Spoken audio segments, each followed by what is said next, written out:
Крымского правозащитника Эмира Усейна Куку отвезли на принудительную психиатрическую экспертизу. Об этом сообщил его адвокат Эмиль Курбетдинов.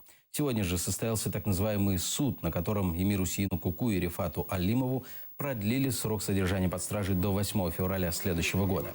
Эмир Усейна Куку вместе с Муслимом Алиевым, Вадимом Сируком и Энвером Бекировым арестовали в феврале этого года. Всех их обвиняют в участии в запрещенной в России организации Хизбут Тахрир. Подсудимых увезли в сумасшедший дом для принудительного прохождения экспертизы.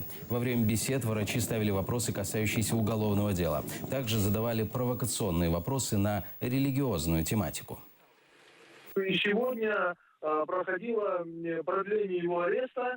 В этот же день его и вывезли. То есть, таким образом, они даже лишили его возможности присутствовать на судебном заседании, где проходило его продление. Это инструмент такого, знаете, наказания и определенного давления, возвращения к карательной медицине.